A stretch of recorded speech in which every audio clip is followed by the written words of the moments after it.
fandom? Well, I'm glad you asked. Fandom is your obsession with TV, movies, comics, and books.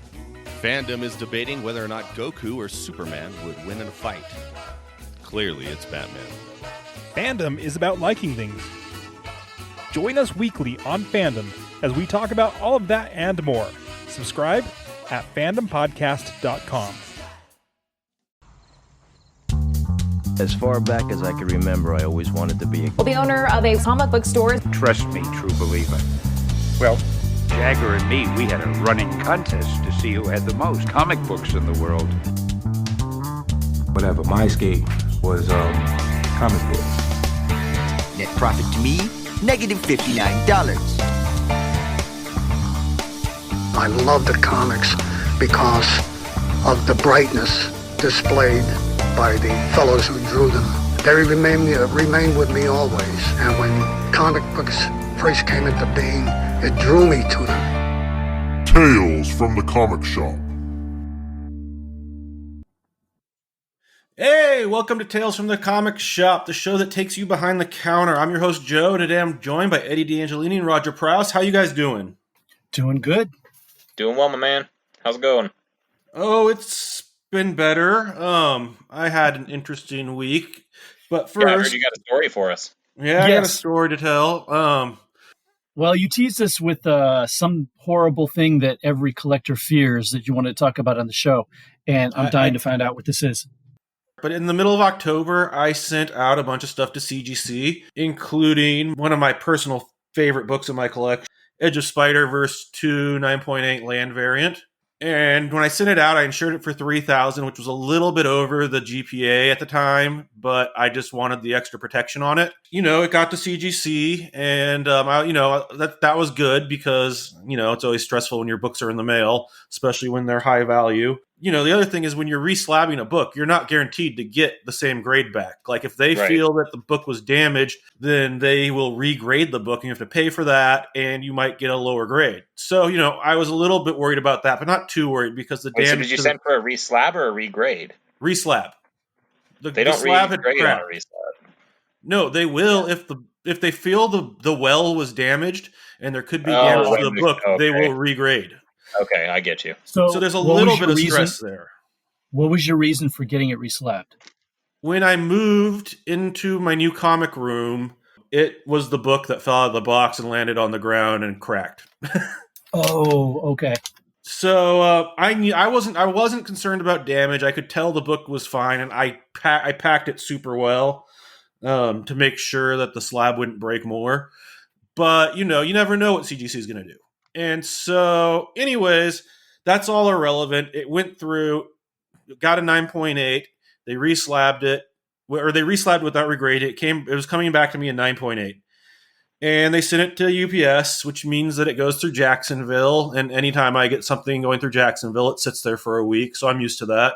But then it hit Portland on Tuesday last week. And it was supposed to be delivered on Wednesday to my house. Wednesday went by, didn't show up. Oh. I said, that's weird. Thursday went by, it didn't show up. So around 4:30, I called them just because they close at 5.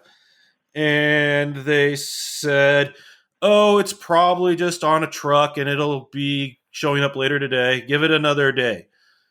And so I gave another day and it didn't show up. So Friday I called and they said, okay, we're going to send you an email, fill out a claim, and we'll find your book for you. So I did that, and on Saturday they called me and said, we lost your box and we can't find it.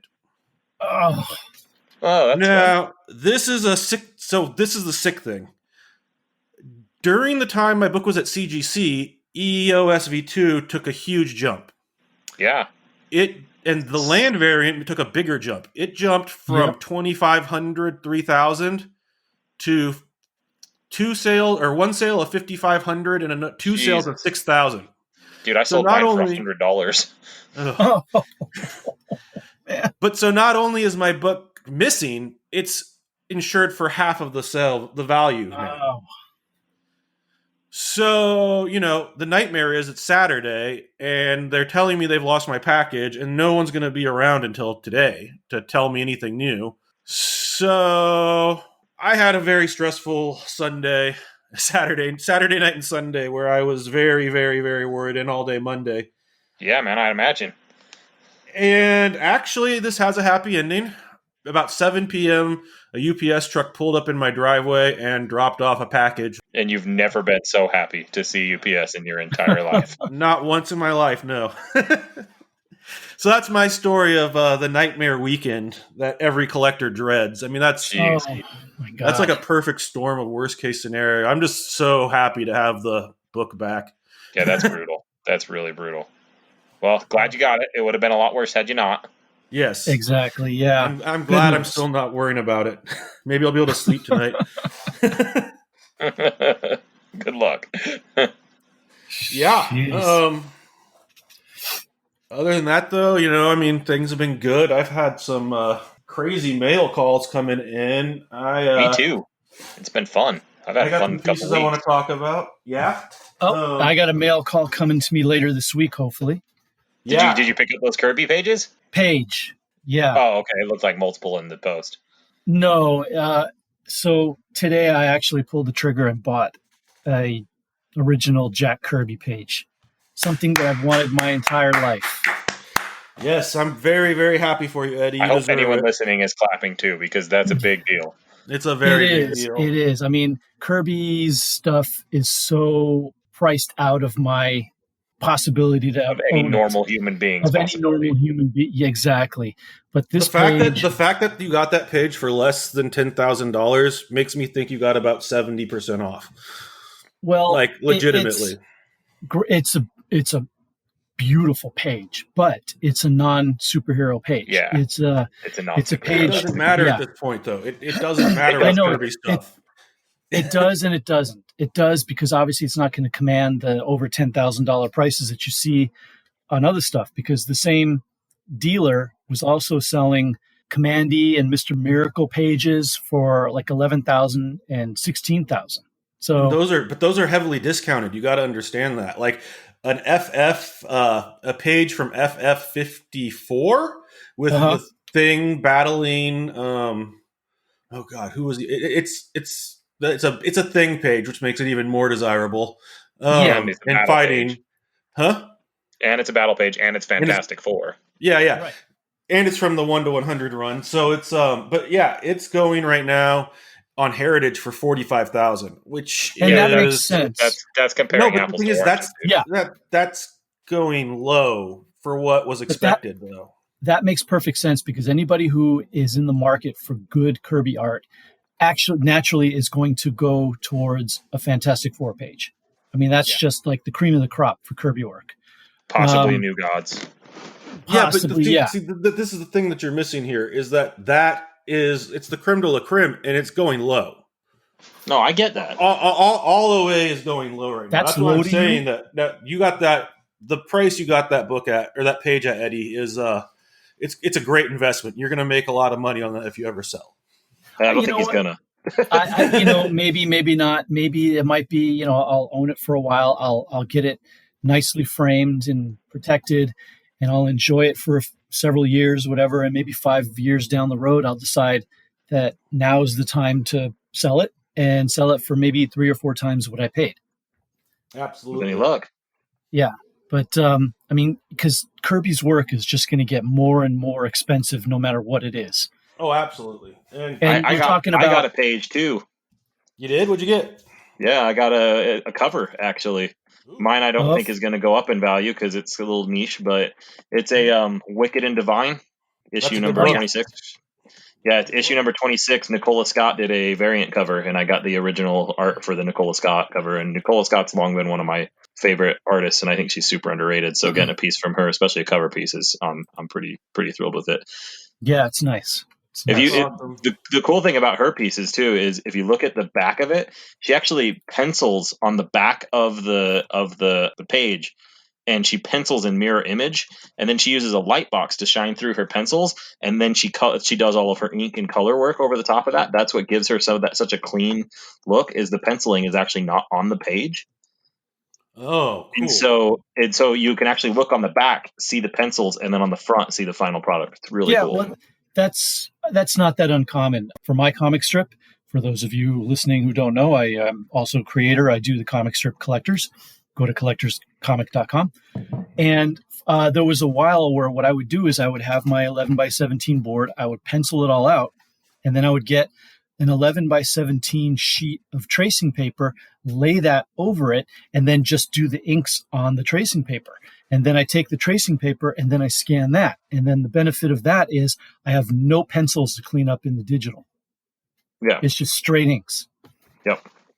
But then I stopped doing that once I figured out how to get just the straight inks in the scan and weed out all the pencils. So, well, I got a few pages myself, actually, and by few I mean like 15.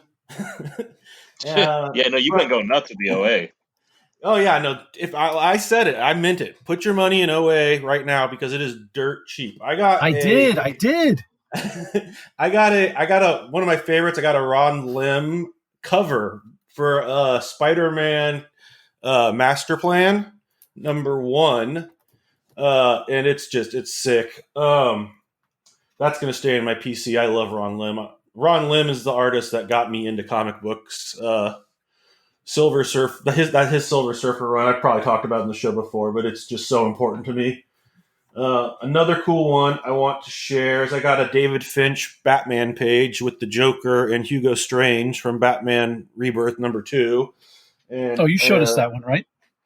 I showed you guys. I do not believe that I have talked about it, though. And then the really big one, the one that will be staying with me, it's not equivalent to a Kirby, but it's up there for me, is I got a David Mazzucchelli sketch of Catwoman. And, it's nice. Yeah, for those of you who don't know, he did Born Again in year 1 with Frank Miller. Great artist. Has he done any work anymore? He doesn't work anymore. He's a the guy I bought it from is his agent, or not. I don't know what you want to call it. Basically, his agent, and he doesn't do shows. He's not doing any sketches for commissions, so there's no more of this stuff coming. That's a real shame because he's incredible. Yeah, well, here's the good part, though. He's, I believe, he's a professor at a university in New York City now, so he's passing his gift on to the next generation of artists. That's good. But anyways, cool. So yeah, no, I don't know. I got a tech page. I got a Bagley, I got like 4 Bagley ASM pages. So it's been fun. Can't go wrong with that. Yeah, absolutely. I've been dumping all my money into foreign comics because it's really addictive. You've gotten some cool. You got some cool stuff coming. I got some. You guys haven't seen the half of it. Well, you've got 2 giant boxes coming from me. And like I told you, keep in mind, this stuff is all like mid-grade stuff, some lower grade stuff, but it's all fun stuff. Well, some of the thing that's been really interesting about collecting foreign is, so a lot of these books are printed, 10 to 20 years after their original print, sometimes even longer. But it's actually less common to find them in good shape with many of these books than their original American print, because culturally, bagged and boards wasn't even a thing until after 2000 in most of these countries. Like, they didn't even exist, let alone was the norm. And so they were very much in the gold age of collecting, where it was give it to the kid, throw it away when you're done, that kind of thing.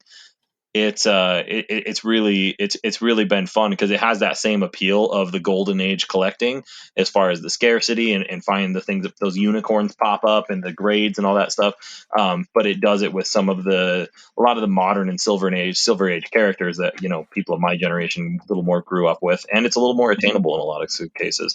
Not all, but in a lot of the cases. So, no, it's been a lot of fun. They do some cool stuff. Roger, here's something interesting regarding the stuff that you're going to get from me. For the British comics, they were weekly. And what they did was they reprinted all the Marvel stuff, but they were like several years behind. And what they did was, they would publish, like, one magazine would have like 3 characters in it, like X-Men, Daredevil, and Avengers or something, no rhyme or reason. But they would reprint the American issue, but only half of it. And then the next week, the other half would be in it. So like if it was, say, the Avengers, the one week you would get the first half of the original issue that they were reprinting, and then the next week you get the next. So the first week, what they would do is they would reprint the actual cover of the American version of that particular issue, if it's Avengers or whatever. And then for the second part that came out the next week, they had British artists that did an original cover of that particular story of Avengers or whatever, of those characters that were in it. And it was the second half of the story with a wholly original cover. Yeah, and that's one of my favorite things about it too. Is and a lot of times what they would do with a lot of them, and when you look at different countries, they had different people that they, allowed the distribution in those countries. But they would actually take at times. Like India is a great example of this, where they would do that, but they didn't actually. They just were trying to produce these things for so cheap. They didn't pay for the American art. And so what they did was they would hire Indian artists and not very good ones in a lot of cases to recreate the same art. And so it's like a badly drawn form of that exact same art by some random guy, and some of them were drawn very well. It depends on the region. But some of them were really poorly drawn, but it got like the cultural elements within the drawings and stuff too. And so it's really cool. It's really cool to see some of the different. I have a Fantastic 452 that came in with a completely different art piece that had a really cool impact to it and everything. Oh my God! Really cool stuff. The same with these. Like for the second half of the story that had an original cover, the art you could tell was not quite up to snuff. It wasn't quite there. It was a little off. But also, what they would do is, if that particular magazine had, say, the Avengers in the first half, and then Conan in there as well for like half an issue, the original cover art on that particular one would be like the Avengers fighting Conan, something completely that makes no sense. Yeah, totally. So you'll see when you get those boxes from me, all the weird, crazy original art that half of them have. Yeah, dude, I'm super excited for it. I'm really excited. Okay, I figured out who the Thing was fighting, if anyone cares. It was Silver Surfer. Yeah, so of course that's going to go for a bunch. No, that's an awesome piece. Okay, let's talk DC news because we are apparently obligated to on this podcast. Talk about the new stupid thing DC did this week. We'll make Roger, it quick. Eddie, who wants to get into it? Well, I'll just mention that there were a few people that were laid off last week. And the news very was all over. long-standing people as well. People that have been with DC for a very long time. And I don't know about you, Roger, but you and I probably know these people. Yeah, I mean, I've certainly met them. Yeah, I was never as close to the DC crew as I was some of the other companies, but I definitely met them. Right, but we've met them. We've had possibly maybe some dealings through email or whatever. Sure, yeah, of course. So they're people that any comic shop owner, people in the direct market, know these people because the people they laid off were the direct marketing people. And some of them are considered kind of pillars of that portion of the industry. Like, I mean, they really are considered the best of the best. So before we hit record, Joe and I were just kind of hashing this out, what this might mean. And I made the point that all of these things that have been happening, these stories that have been coming out from DC, if you were to read or kind of really take in any of these by themselves, not connected as a whole, you would just not really think much about it. You would just think, oh, DC is restructuring something, or they're just kind of changing a little bit of the business model, or, putting more focus on column A rather than column B. Just, it's just regular day-to-day business stuff. But if you start to look at all of the pieces together in one big puzzle, it starts to form a picture that you can see what they're trying to do, where they're moving towards, even if they're not saying it. And just to do a quick recap of a lot of these little steps that have come along the way, you've had DC leaving Diamond. You've had them completely shut down DC Direct. You've had a number of layoffs back then already. Help me out here. What were some of the other things that they've done fairly recently? One of their two distributors have walked. Yeah, I mean, they already lost one of the. They got away from Diamond saying that they wanted to get away from the monopoly, and then they're back to one distributor within a month. Exactly. And there's been more things as well, but that now the general attitude from the way that they've talked to retailers, the way they've discussed with retailers, and the way they've unveiled all the news, I think is notable as well. Yes. they very much have kind of turned away from even caring what people say at this point. They Exactly. also deleted their retailer outreach Facebook group. Yes, exactly. So they've pretty much are kind of turning away from the comic shops altogether. And I'm going to go on record here on our show saying that I think what their end game is, what they are moving towards, and it has been planned out from the beginning here, I think, and I think rather haphazardly and not very well. I really think that DC is starting to make the moves to eventually get rid of floppies.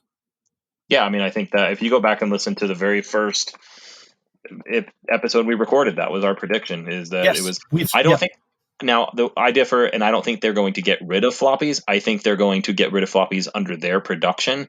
I think they will just produce original graphic novels primarily focused at the book market, not the comic market, under themselves. I do think that because realistically, there's a few other issues. They just make too much and they go too well not to. You're still going to see Batman. You're still going to see probably Detective Comics. You're still going to see probably Wonder Woman. Yeah. I mean, you're going to see the big ones, but we're talking maybe 5 or 10 titles.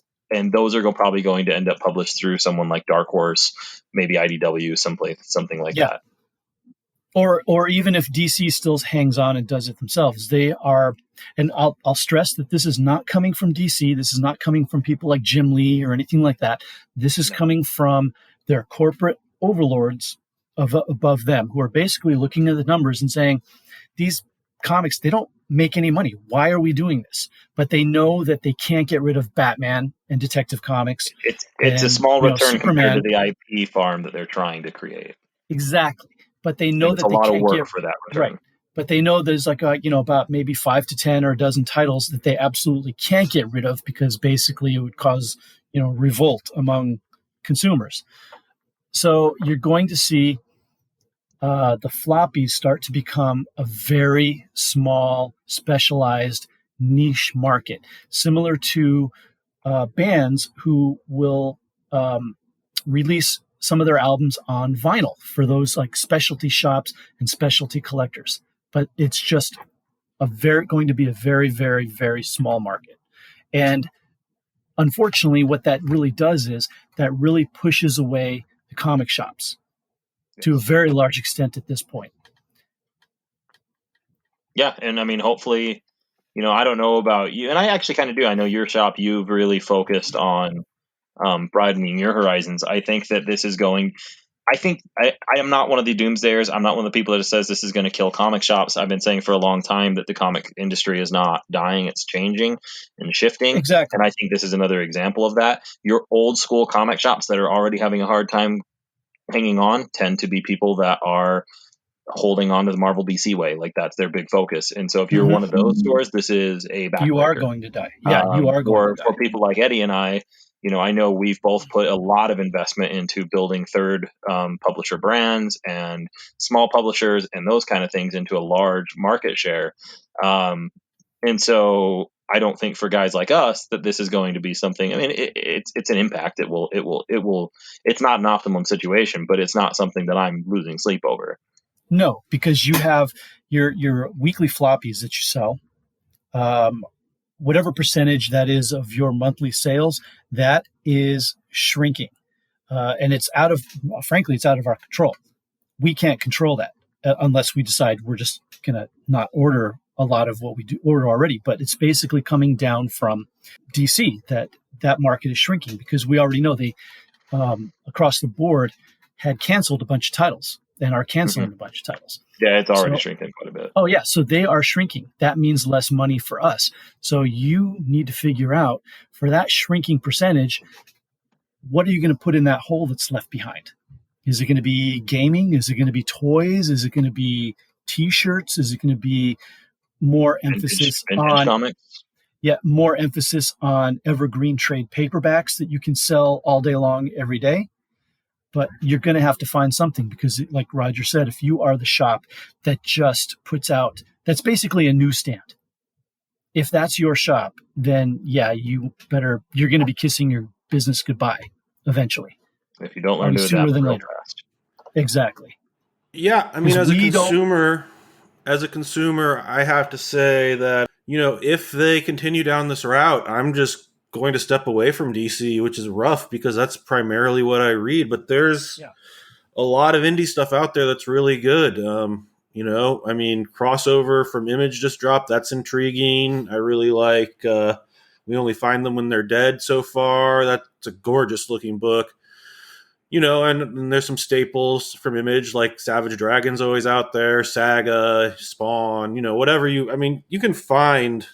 Oh, there's so much more out there. There's so much amazing volume. Realistically, to be honest with you, and this would probably get some hate from certain people, possibly even Joe, but realistically, the quality being produced by DC and Marvel 85-90+% of the time isn't worth being the top two companies. It's not comparable to the quality being produced by a lot of smaller companies. And Image is one that we talk about a lot for good reason, but Boom has really picked up their game in that aspect. Aftershock has really done some really good things. So there's a lot of smaller publishers out there that are doing really fantastic work and just need more eyeballs. And my hope is that this shifts some of those eyeballs, that a lot of these people are going to come into us, guys like Eddie and I, and say, hey, my store just did DC. They don't really do, those other things.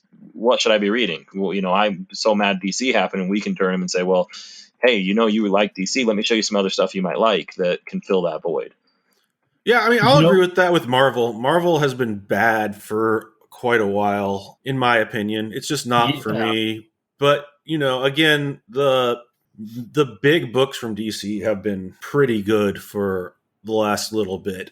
Well, regardless of, but that's again, that's opinion, and opinions are like assholes. What's interesting about this to me though is just the as a consumer, I have been collecting Batman since I've been back in it, and so for me, most of my focus is on putting together a Batman 1 to current run. So for me to step away from that, which is my main collecting focus over this, for what it's worth, I think you'll see Batman still. Well, no, I know there'll still be Batman. I'm saying I'm not going to go out of my way to get it, because I'm not going to follow them into another store to get it. Because if they do what I expect, they'll have another company producing it. That company will distribute through Diamond. It'll be widely available again. Maybe, but until that happens, they have set up their distribution in a way that my store is dropping DC. Well, until that happens, go ahead and contact the Nerd Store in Utah. We'll set you up on a hold and ship out to you, my friend. Yeah, but I don't want to pay shipping on my weekly comics. I'm already paying too much money on those. Well, no, have it shipped out. Have it shipped out like once a month. I'll take care of you. But regardless, what I'm saying is my loyalty is to my comic shop. It's not to DC. Oh, I get you. So sure. I'm not going to chase them to Borders. I'm not going to follow them to Amazon. So yeah, and I'm hoping. I think most comic collectors are like me. We are a community, and they don't they're making these decisions without understanding our community. True. I think it's going to hurt the Midtown and those people, ironically, in the long term, more than it hits a lot of the.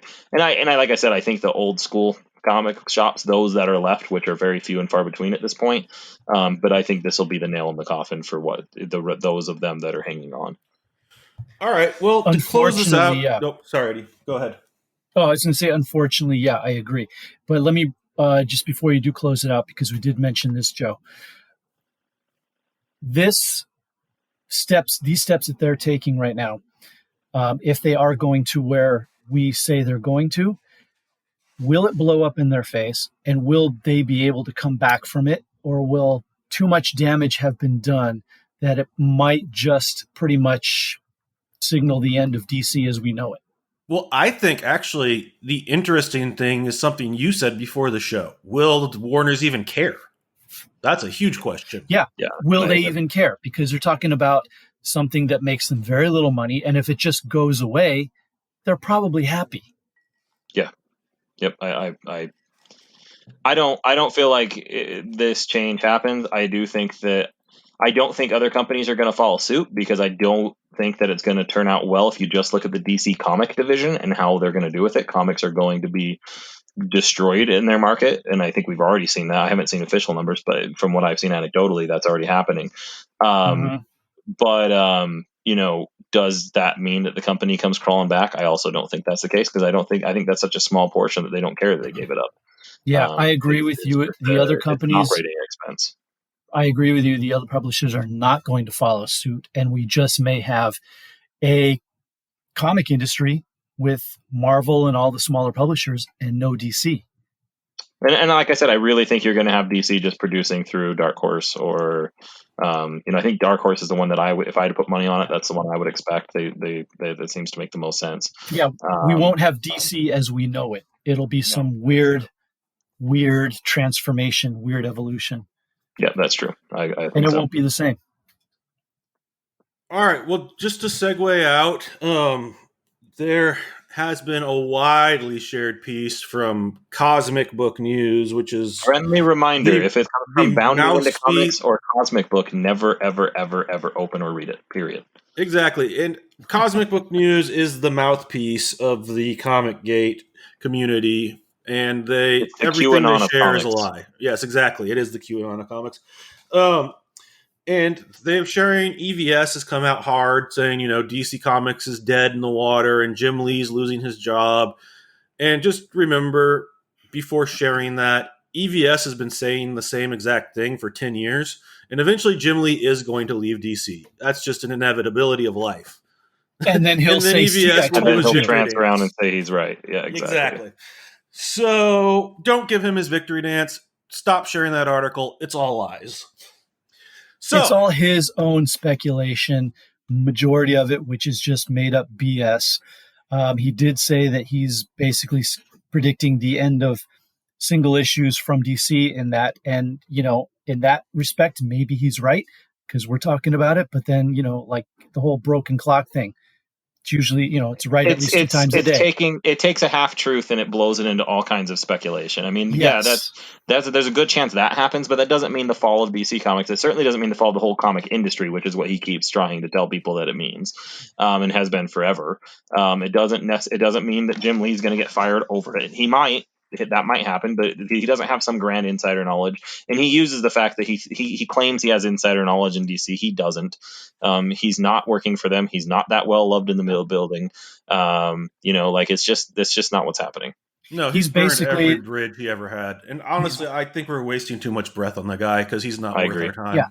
Yep, he's basically just the shock jock of comics on YouTube. Yep. He basically says whatever he wants to get a rise out of people. Just a reminder to check your sources before you share or believe crap. It's just such a shit. Never mind. I don't even want to talk about him anymore. The guy's not worth my energy or thoughts. Not at all. Agree. All right. So let's move on to what the meat and potatoes is of this episode. And we are going to tell you how to start a comic shop 101. And what we're going to talk about is all sorts of stuff, from how you should set up your displays, how you should prepare, how you should prepare financially, whether or not you have what it takes to do it in the first place. Yeah, exactly. Yeah. Not just that, but then once you are going, what your actual costs are going to be and what you need to be prepared for. And then we're also going to talk about things like how to hire. We're going to talk about the biggest mistakes shops make when they open that we see over and over again. So Eddie, Roger, why don't you kick us off and just kind of give us a brief introduction to how you got started. Roger, why don't you go first, and I'll make some notes. I mean, mine's very atypical. I agreed to open a comic shop before I had ever read a comic book. That's not entirely true, because I had read some Calvin and Hobbes, if that counts, but I'd never read a superhero book when I had agreed. It absolutely counts, and Calvin and Hobbes counts as a superhero book. Spaceman Cliff, are you kidding me? I'd never read a Marvel or DC title. Basically, I was on a road trip with my brother, who was in vet school at the time, kept saying that one day he'll be a vet and have enough money to open a comic shop. And I was like, dude, that's a real weird way to go around open a comic shop. If you want to open a comic shop, drop out of vet school and open a comic shop. And I kind of talked him into it using Kevin Smith's story of selling his comics and making his movie. And I'm like, dude, he's got more money than he's been able to recoup his collection then some. I said, we could do the same.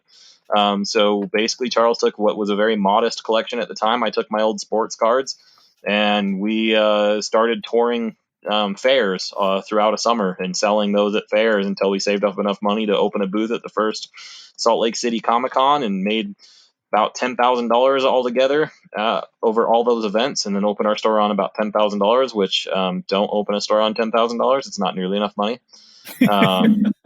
It's not even close, but we managed to make it worth. Charles lost 45 pounds in the first 4 months because he literally ate a cup of noodles a day for 4 months because that's what he could afford. We set up a cot in the back room and he slept there and showered in the bathroom in the morning, moved his car around so they wouldn't realize he was living there.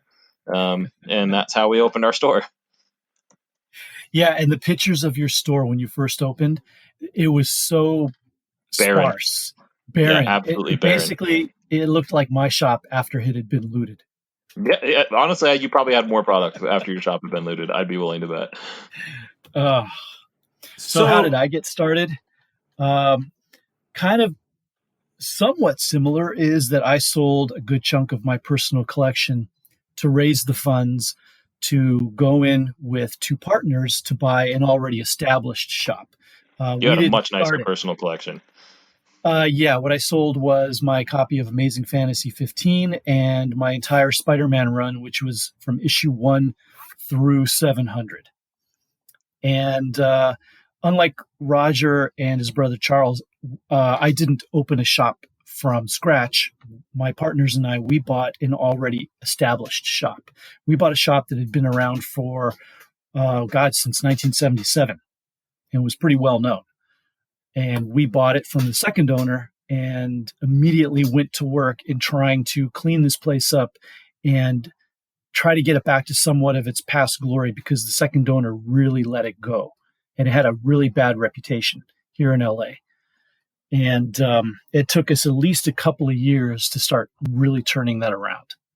If you guys had to switch, would you would you want to start with your own property knowing now all the work you had to put in to change your reputation? And Roger, would you be interested in buying into an already existing shop now, or are you pretty happy? I think if it was up to me, I kind of like the idea of doing it the opposite way and starting from scratch, because I could then control everything from the bottom up, as opposed to what I got, which was inheriting the mess that I was left with, which was there were some good things. We had a already established client base, customer base, and we had a lot of things that were already in place. But we lacked the ability to, I guess, design the shop how we wanted it to look from the ground up and where we wanted it to be, as opposed to basically being stuck with the location that we had and the limitations of that location. Because when we bought the shop, it was in a location that I absolutely did not like. And in no way would I have picked it if I was starting from scratch.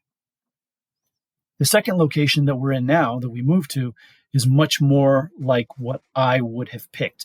And I guess when we moved, it was kind of like starting from scratch, because we moved into this completely empty spot and we had to basically design everything from front door to back door and figure out how we were going to do everything. So I guess I kind of got a little bit of both, but if I was starting all over again, I definitely would do it from scratch.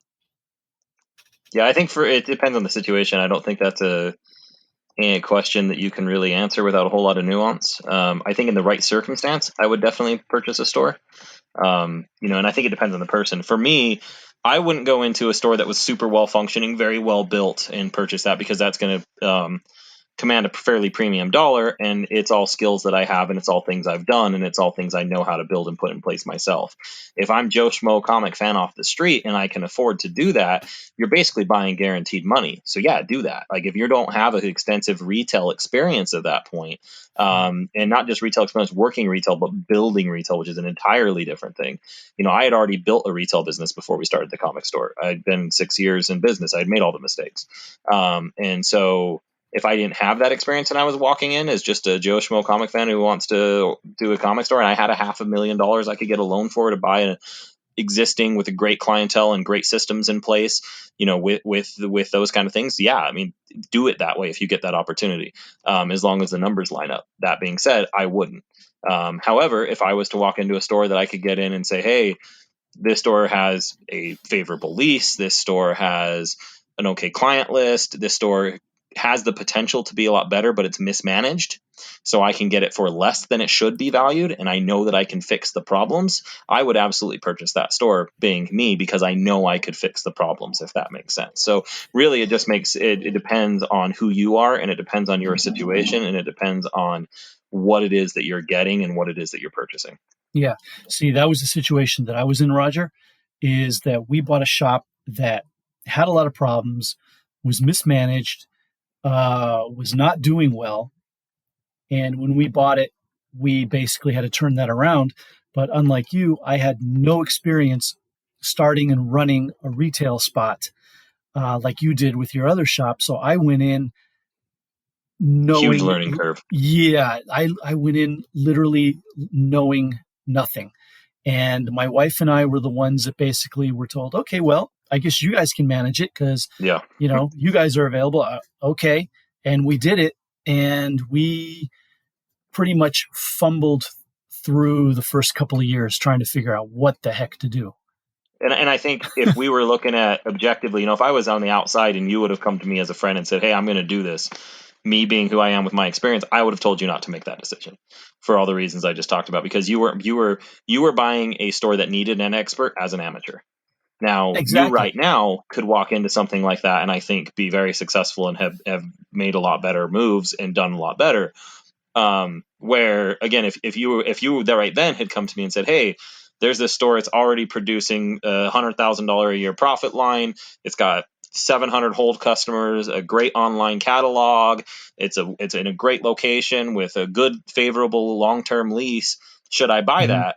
As a beginner, I would have said, yeah, buy that. As long as the manager will train you of what he's done successfully, do that. So it just depends on who you are and what the situation is. Yeah, it would be hard for me to screw it up. Yeah, exactly. So let's say you get your store started, and however you choose to, whatever path you decide to take, and you get it going. What are the big mistakes to avoid? Like, what really was the learning experience for you guys? Well, the big mistake to avoid is don't buy a shop that needs a lot of help from an expert and you're an amateur who has no real retail business experience. That would be a big mistake. But seriously, this is one mistake that I see a lot of shops do that I think hurts shops more than it helps. When you're hiring, do not hire someone because they're a comic book fan and knowledgeable about comics. Yeah, you want somebody who knows the product that you're selling, but you first want somebody who is a good worker, very personable, and can talk to people well, and is conscious of being a good salesperson. And you definitely want someone like that over someone who is a comic book fan. Because I've had both people working for me, and it's great having that person there that is like an encyclopedia of comic books, and you could go to them with any question and they'll answer it. But I would much rather have someone who is a good salesperson, who can feel comfortable walking up to a customer that comes in and says, hey, hello, let me know if I can help you find anything. Can I recommend a few things for you? And it's trainable skills versus not trainable skills. Exactly. That's what it really comes down to. You can't train someone to be that good, personable salesperson that everybody likes when they come in. You can't train that. You can make them better at it if they have it, but if they don't have it, they don't have it. If they don't have it, it doesn't matter how much they know about comics, they are not going to be a good employee. I've seen too many shops basically hire people because they're friends of the owner, or they just come in often. That one. Yeah. Oh, yeah, that one. Or they're just a long-term customer that comes in so often, so they get friendly enough with the owner that the owner gives them a job. No, you are a business, and you should run your hiring like you do any other business. You have interviews, you grill that person, you basically make a decision between this person and that person, which is going to be the best for your shop to make it a better location. Yep. Yeah, and I agree. And I'm going to add one thing on to what Eddie just said, and I'm also going to give you mine. And I think both of which I get a lot of kickback, both from other stores as well as from customers and other people when I say these things.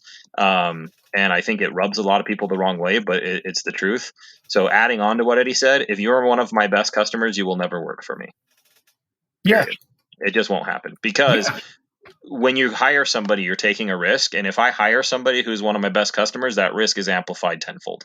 Because if you end up not working out and I have to fire you, now I have to consider your hold. I have to consider the business you bring in. I have to consider that you probably know my other employees very well and you might cause drama or stress there. I have to consider that you may know a lot of my other customer base and you might know problems and stress there. Those are all things that come into consideration that become more difficult and more problematic.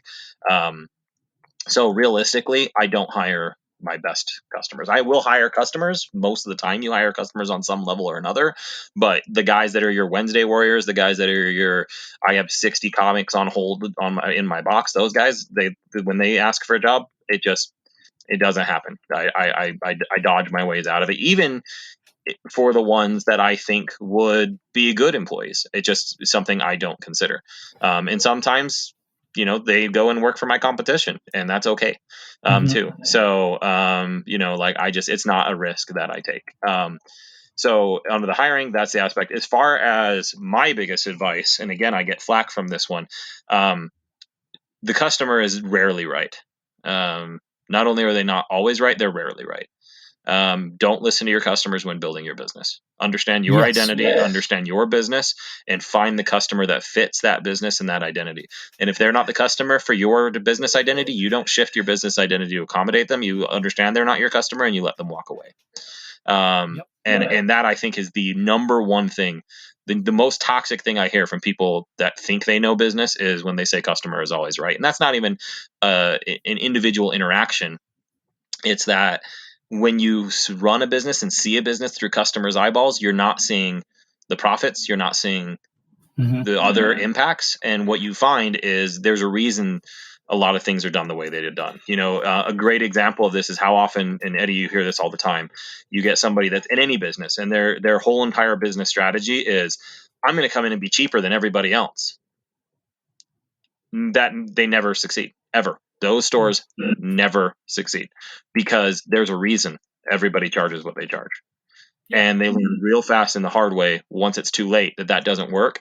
They attract all the customers that the only thing that they're in there for is the price. And then by the time they realize they have to raise their price because they have no choice, they alienate those customers without having gotten the other high quality customers, and they're dead and gone in the water. And then those customers move on to the next liquidator who opens up for 3 months that they can take advantage of.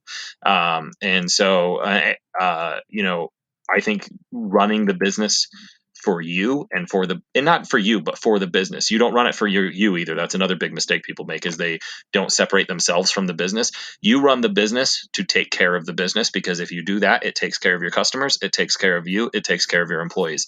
If you don't take care of the business, nobody gets taken care of. Can't dispute that. Yeah, I think that the thing that I hate the most is when I tell other comic people that I meet that I own a comic shop, their words are, "Oh, you're living the dream."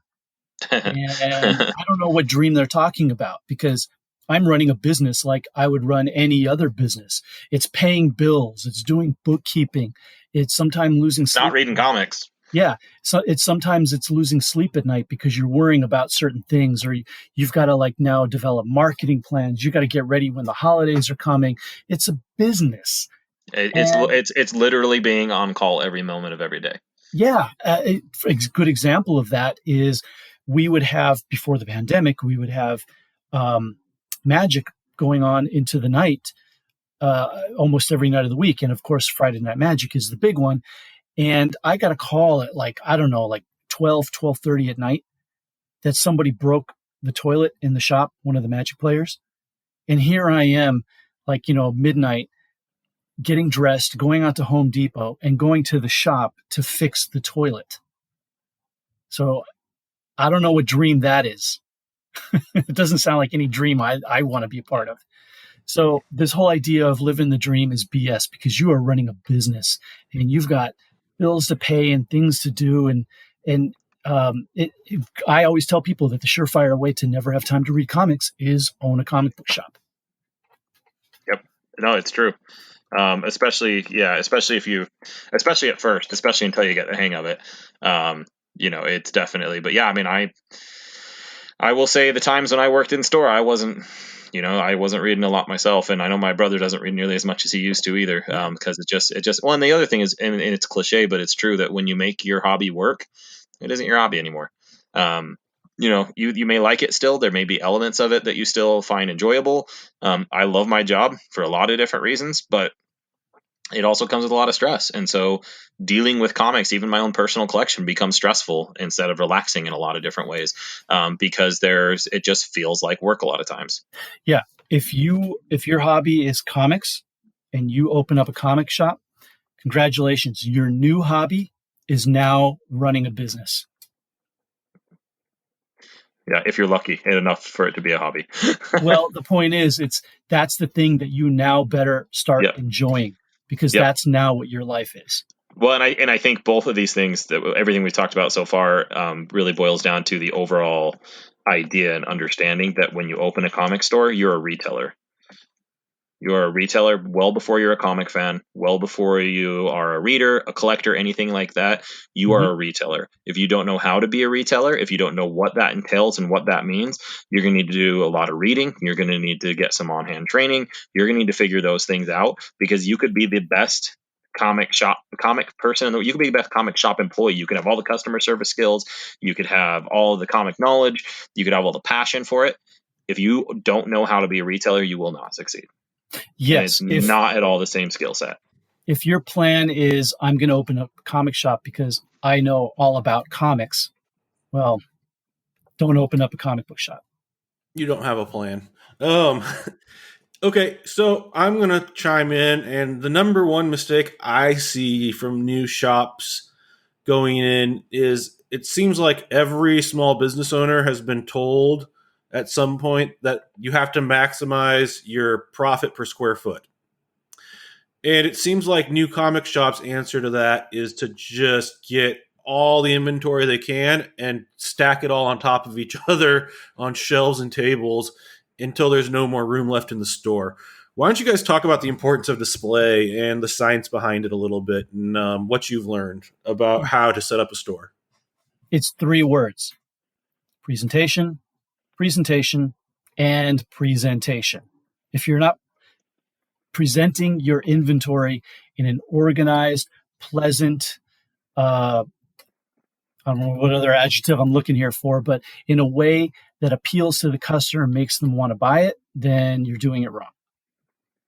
Simple as that. So I think that when you talk about that sales per square foot, that is absolutely true. You absolutely do need to do that. But the key is sales per square foot. Sales per square foot is not necessarily increased with greater selection. In fact, greater selection can oftentimes decrease your sales because it's harder for the consumer to find what they're after.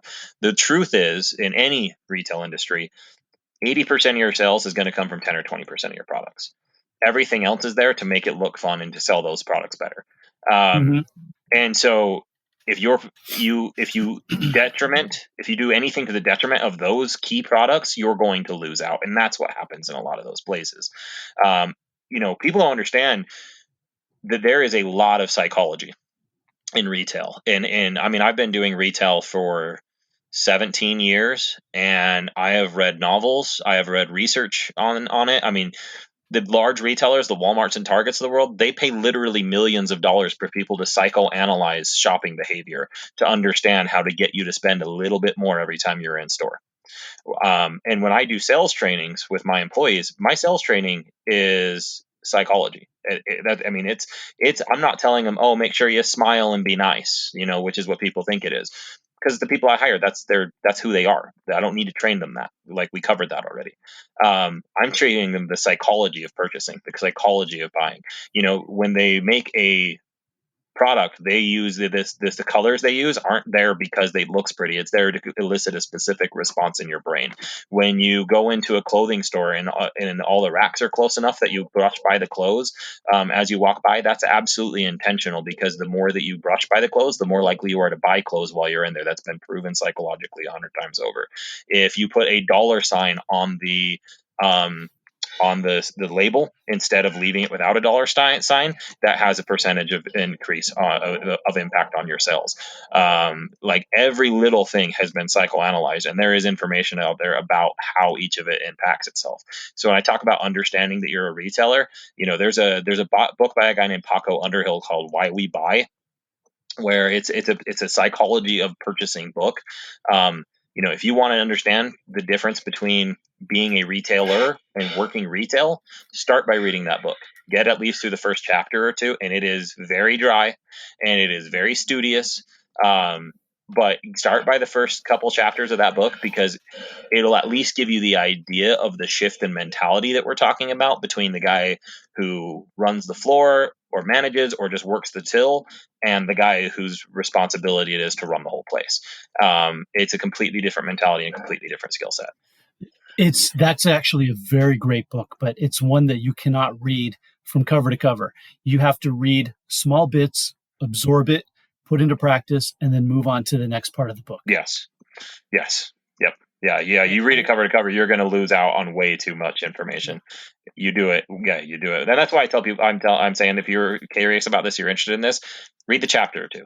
Because what really that book, the first thing it needs to do is it needs to teach you the mindset that you need to get in, not the skills, not the activities. Because until you get the mindset, you're not even ready for those yet. You're not ready to develop those skills. It's about understanding your mindset.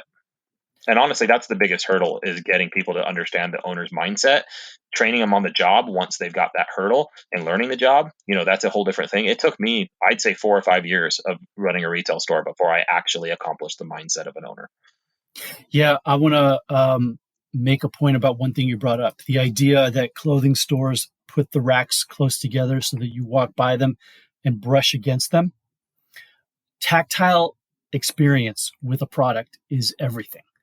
I learned this. Yeah, I learned this several years ago, even before I owned a comic shop, and would put it in practice when I do conventions with my own book. When someone would come to the table, I would give them my basic pitch, say hello, give them my pitch. I would actually pick up the book as I'm telling about it, and put it in their hand. And the percentage of people who buy the book once it's in their hand is just far outweighs just telling what the book is about. It's probably 5 to 6 times higher. Yes. And then what I would do in the shop, and what I would try to train the employees to do, is if somebody comes to me or one of the employees and says, "Oh, where do I find such and such book?" I would tell them, do not ever, under any circumstance, just stand there and point and say, "Oh, it's over there." You walk them to it and you put it in their hand. Unless, of course, you're actually literally in the middle of ringing up another customer. But when you're done, your attention goes back to that person. You walk them over to where it is. You pull it off the shelf and put it in their hand and tell them how great it is. Well, if you want a fun exercise, and Joe, you can even do this yourself, and this is how I do my training.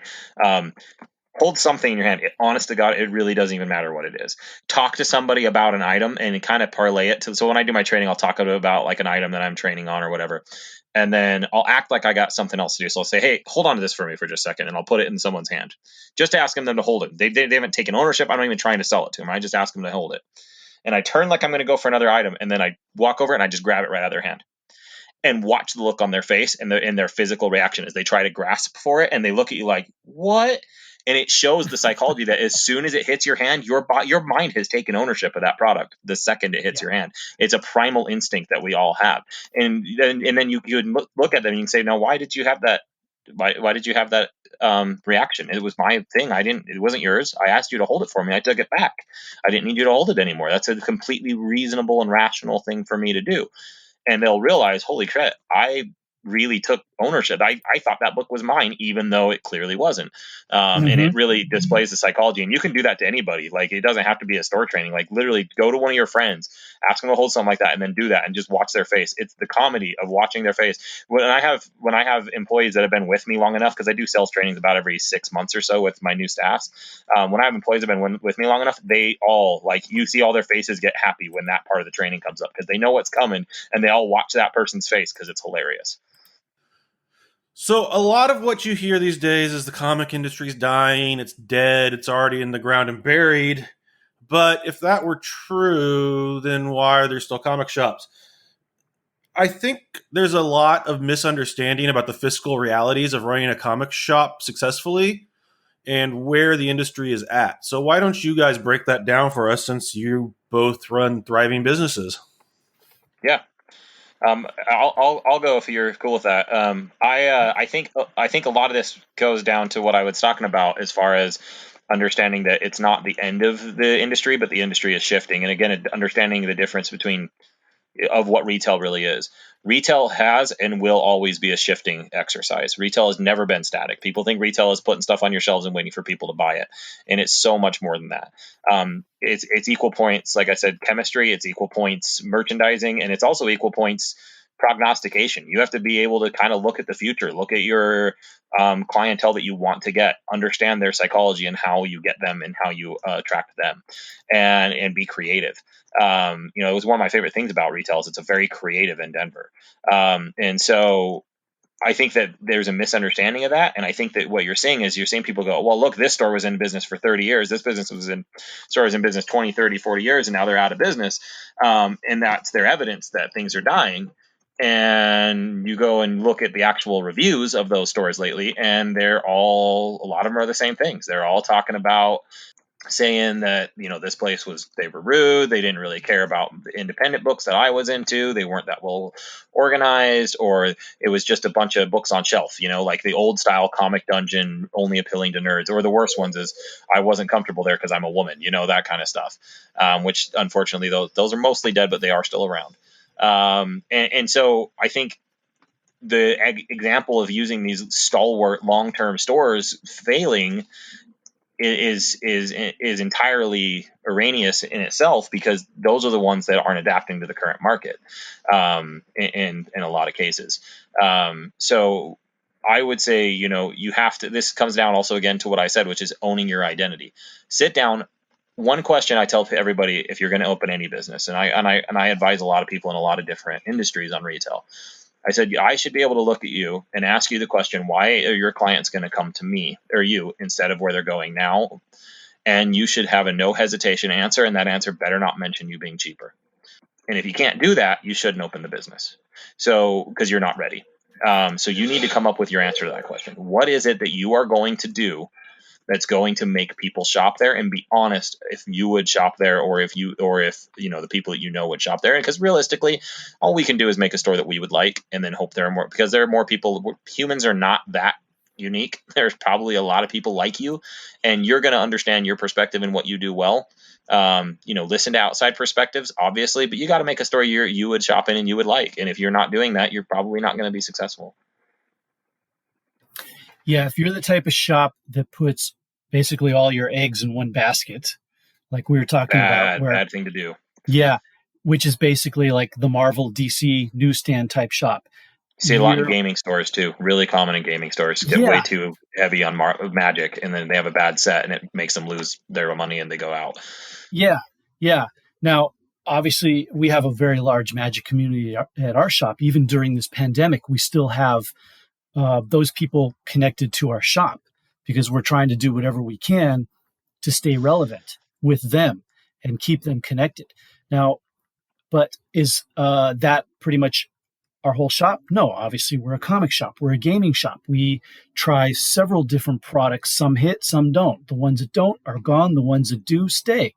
And you have to diversify. You can't put all your eggs in one basket. You have to be, like we talked about before, you have to be a pop culture shop. Yes. Yep. And comic shops are now pop culture shops. Don't try and fight it, because it'll win. Yeah. And what is the one thing that you can do better than other shops? That's the question you need to ask yourself. And I think for our shop, for my wife and I, who run it, the one thing that we do that I think better than the shops around us is we take care of our customers much better. Yeah, maybe some of our product is more expensive than the other shops, but I've had more than our share of customers who've became regular customers come to us and say, oh yeah, I used to shop at XYZ comic shop, or that one over there, but I didn't like them. They were rude. They just didn't really help me. If I would ask for something, they would never get it for me. Or they just don't click. A lot of times people aren't overtly rude, but that still doesn't make them their shop. Yeah. Yeah. A big thing is the whole dungeon man cave thing, because we've had a lot of women customers that come to us because they said, oh, well, I went to this other shop and I tried to, I got a pull list over there, but I just didn't like going in to get my books. I didn't like having to be in that atmosphere. And they come to our shop and it's bright, it's well lit. And usually a lot of times for a woman, the first thing they see is my wife behind the counter. And we also did have another a longtime female employee. She just recently left to go back to school. But again, I would have no qualms and actually would prefer to hire another female because I like having the diversity in my staff. And I think that diversity in your staff is going to bring the diversity of customers to you. Yeah, I fully agree. Okay, that's all good stuff, but you guys still haven't answered my question of how do you set up a store to be more successful than, what are your ideas? There is no answer to that question that is not personal. That is a personalized. So what we're saying is you need to ask yourself what you can do to do that, and then you need to own that. You need to say, "This is me. This is who we are. I'm going to find my customer and I'm going to let them be my customer." And you get to own that. You were talking about what you do there. I think the biggest thing that we do at our store is we make it fun. Our store is a laid back environment. We give the niceness of a corporate retail store. Like it's very well put together, very well merchandised. It uses all the same corporate retail endeavors in those types of ways, but we're not buttoned up. We're not super uptight. We joke with the customers. We make fun of the customers. We all make fun of each other. We have fun while we're there. And we strike that balance well with doing the work. And so we have a really laid back, fun environment that really appeals to certain people and it really doesn't appeal to others. But when we have people complain about that laid back environment, we shrug and go, okay, well, we got a bad Google review. That's fine. We don't care because we don't let the customer dictate what our business is. And so I think that really understanding that is the first step towards understanding the answer to your question, Joe. Yeah, I don't think that there really is an answer to your question because every retailer is going to have a different answer based on their own experience. And they all do, trust me. Yeah, and it comes down to what Roger said. What can you do better than any other shop? And I think, like for my case, for our circumstance, what we can do better is we are going to give you the best customer service that we possibly can. We are going to acknowledge you when you walk in the door. We're going to talk to you in a polite, friendly manner. We are going to ask if we can do anything for you. If you need something, we're going to go out of our way to get it for you. It's simple as that. And I don't know, I've been to plenty of shops, other comic shops, where you walk in and you don't get that attention. I mean, when you walk into our shop, you feel important. You feel like you are important to us. Yeah, and when we designed our store, we openly stated that we are not seeking to be the best comic store in the state. To each other, that was when we built our store. So we're not going to be the best Magic store. We're not going to be the best Pokemon store. We're not going to be the best comic store. And not that we won't be, but that's not our stated goal. We're not going to be the best toy shop. We're going to be a very, very good shop for all of those things. And we're going to do the culmination of all of those things better than anybody does. And one of the things we have going for us is between Charles and I and our staff, we're into everything. Like we genuinely enjoy everything. I'm not like one of those comic guys, that it's like, oh, I like comics, but I don't like cards or I don't like Funko or to my own detriment, do all of it. And so we knew we had that going for us, right? And so that, and I would say certain areas, we found we excelled a lot better than others. And I would say there are some areas where we are the best in the state in those areas. But there's other areas that really are major drivers for us where I wouldn't say that we were the best in the state in that one specific category, but we still do very well in it, because people that want that category, they're fine with saying, okay, well, that guy down the road's a perfect 10, but you guys are a 9 and you do everything else I like too. So we'll come to you, and you share a lot of customers with the other people in town, too. You share a lot of customers. Not everybody just goes to one shop. Most people don't, actually. So being able to kind of offer those things and offer that environment. And one of the things that we've done in our market is we've made friends with those other shops. So, we have things we can sit there and talk to them about the other shops in a positive way, and we can be fans of this other guy's shop together and the other guy that runs it that we're both mutual friends with, and it makes them feel really welcome and very community driven. A good point is even if there are shops out there that aren't good and I'm not friendly with, I will never say a bad word to them, especially in the shop where customers can hear. And to your point, I don't think that my shop is the best shop in Southern California. Far from it. But when a customer comes in, I'm going to make sure that they have the best experience in my shop. Right.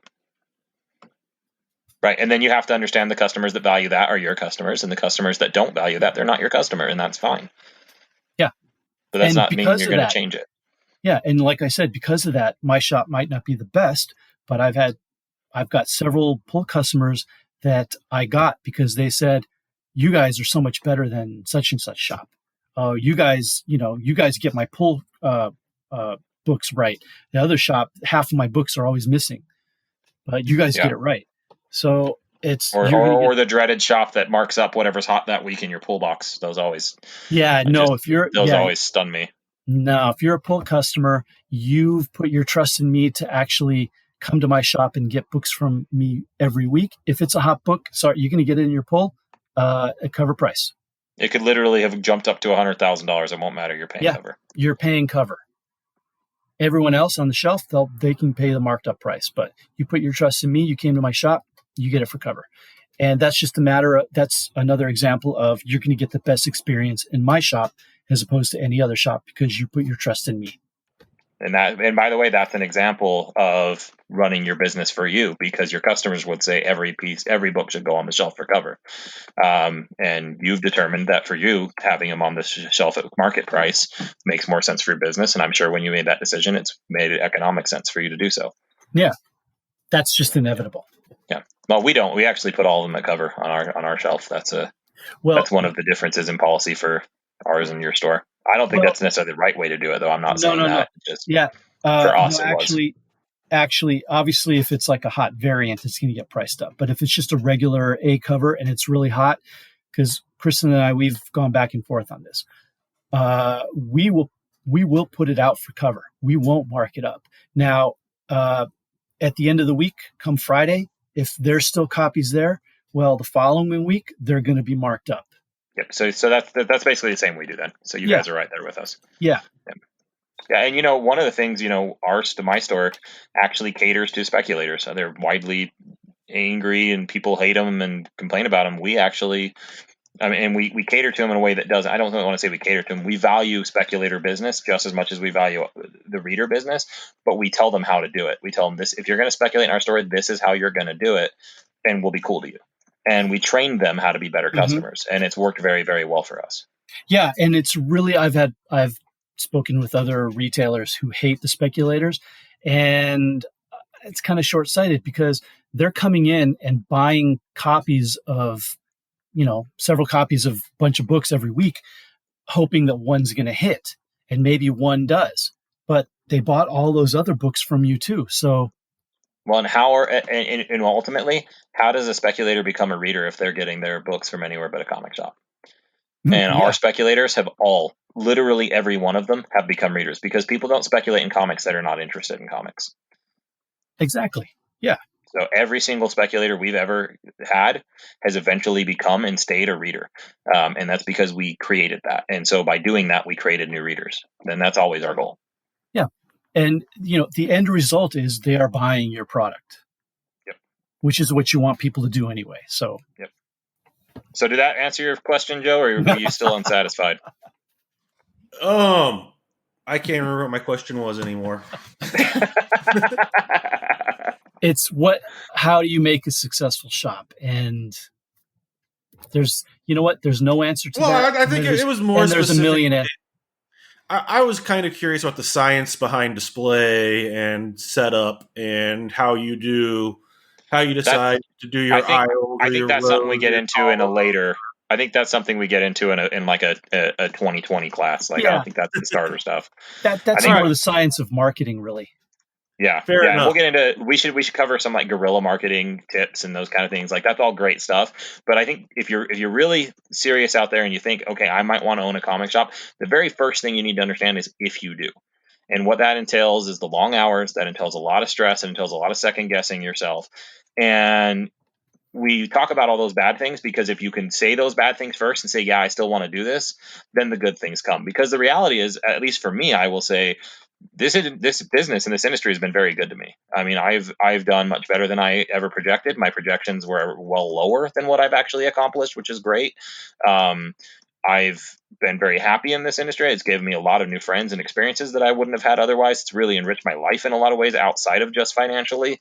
It's been relatively lucrative, especially when you look at how much I first put in. And we're not done. My business is actively expanding as we speak, and we're hoping to grow that even more. And so, I would do it again 100 times. But had I not already known what I was getting into when I did it, with how hard it was going to be, I would have quit well before I got here. And so I always start out with a negative, and I always start with telling people the difficulties, because if you don't, they don't make it. You have to know going in that it's the most it's one of, if not the most difficult thing you're ever going to do in your life. It really is. It's a very, very difficult thing to do, and you really need to take it seriously. And you need to understand that you don't know what you're doing. When you can admit you don't know what you're doing and start listening to the people that do, that's when it starts getting better. And the more of that you can do before making the decision, the better off you are. Yeah, the biggest thing I had to learn was admit when I don't know something. Yes. And when you're the guy in charge, that's hard, man. There's a lot of pressure on you to know everything. Mm-hmm. Yeah, because you're the person that everyone is looking to for the answers. Yeah, you have to admit your shortcomings. I mean, if you don't, everyone will sync with you, and they'll figure it out anyways. Yep. And to your point that you just made, Roger, yeah, we've talked about what sounds like all the horrible things about owning a shop.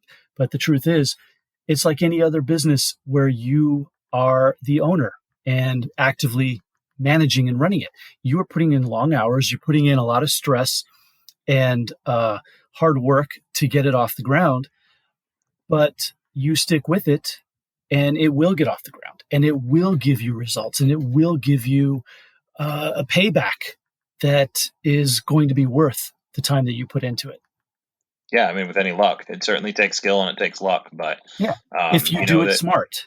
I'm somebody who's come to the point where I'm not risk averse. I'm very aggressive with risk and investments as long as I've vetted them, because the truth is I've lost, and I'm sure Eddie, you can say at times where it's like, oh, I just lost 10 grand. You have to be able to say, you have to take this 10 grand and burn it and be like, oh, that sucked, and moved on, because that's part of being in business. You're going to make very expensive mistakes. But I've also made investments where, I invested, I mean, heck, this store that I'm in over the time, I invested $25,000 in, and it's worth probably several $100,000 now. So it takes a lot of $10,000 losses to make up for that one big gain. And so it's okay. You don't even have to bat 50%. You don't even have to bat 20%. If you're batting 10%, but your gains are big enough, because the thing is, you can stop a loss. Once the loss is in, you can cut it off. It's no more. It doesn't keep bleeding as long as you're smart enough to stop it. The gains keep on giving.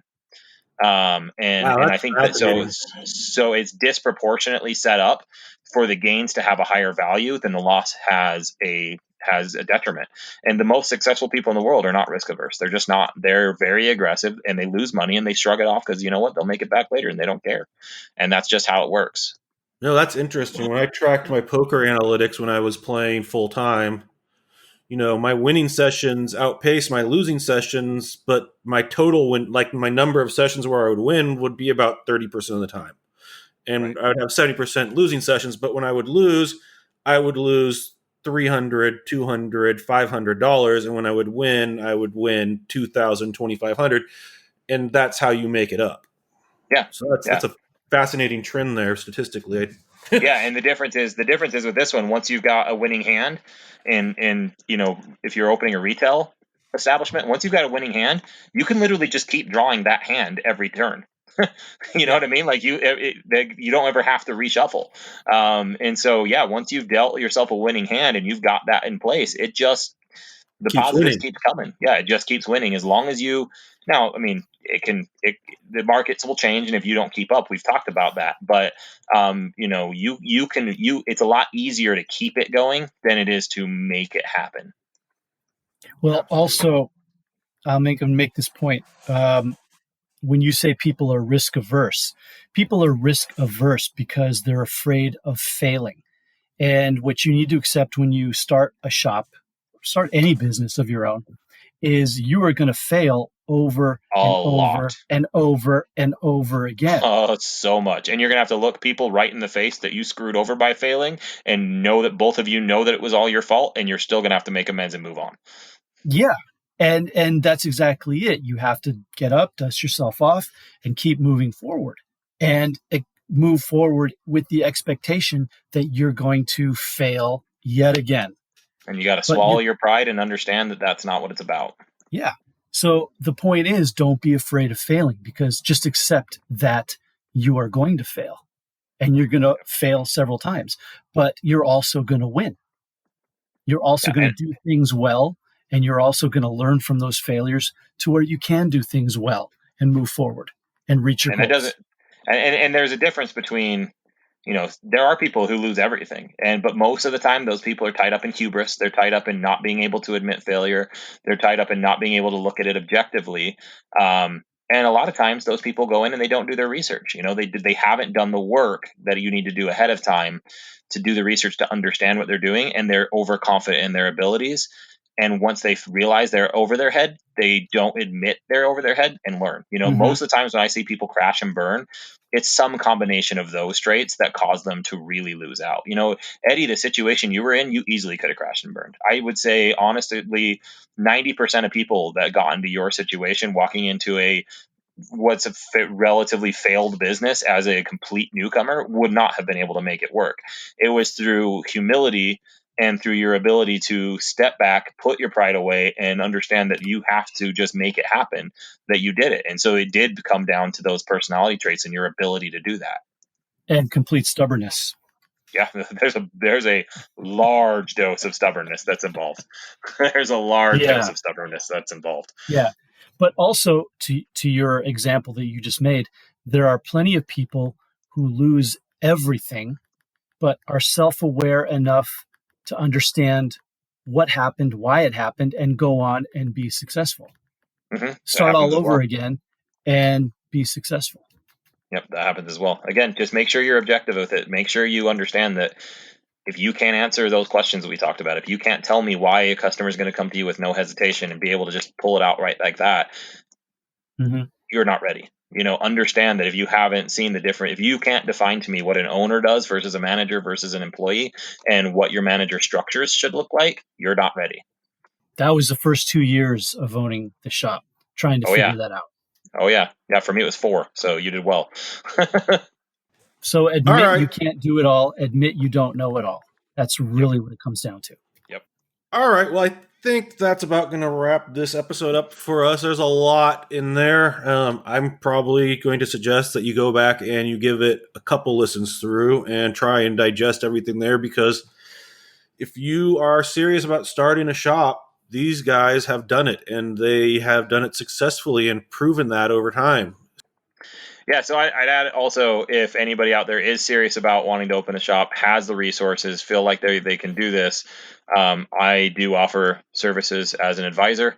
Having done this, I've actually opened in 3 different industries. I've opened 5 different businesses 4 out of 5 are still open and running and successful. So I think that's a pretty good track record. And so anyways, I do offer those advisor services. So if you're interested in anything like that, if you have the means, feel free to contact us through the social media and I'll get in touch with you. Absolutely. And that social media is, you can find us on Twitter at Tales_Comics. You can find us on Facebook. There's a Facebook group and a Facebook page for the show. And we have an Instagram page that we do not update, but you can also DM us there and we will get back to you. I'll update with my Kirby page when it comes in the mail. We should just link it with the Facebook page and get them updating together. Yes, that's something that you should figure out how to do, because I do all the tech stuff around here. Oh, it's easy. All right, so that's going to do it for tonight or today or whenever you're listening to this. Make sure, if you're listening on Apple, to give us a 5-star, and if you're on one of the other apps where they give you a thumbs up system or positive review system, please do that as well, because it will increase our visibility. I'm okay with bad reviews as long as they have funny comments. I'm just saying. Yeah. I'm okay with that. Actually, put all the bad reviews on the YouTube page, because we need to get people looking at that too.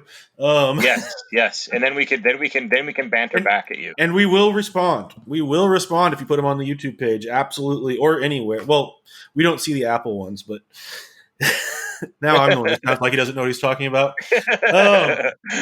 All right, that's going to wrap things up for us this week. Thank you for taking a peek behind the counter, Roger, Eddie. I appreciate your guys' insight as always. And we will see you soon. This show is part of the Geek Nerd Network. Find more shows like it at geeknerdnetwork.com. This is Janet.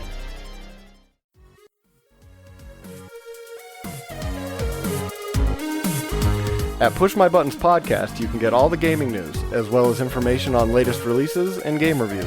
You can also watch us play some of your favorite games, everything from Sonic the Hedgehog to God of War, on YouTube and Twitch. Follow us on all the social media and listen on all of your favorite apps. Just search for Push My Buttons Podcast.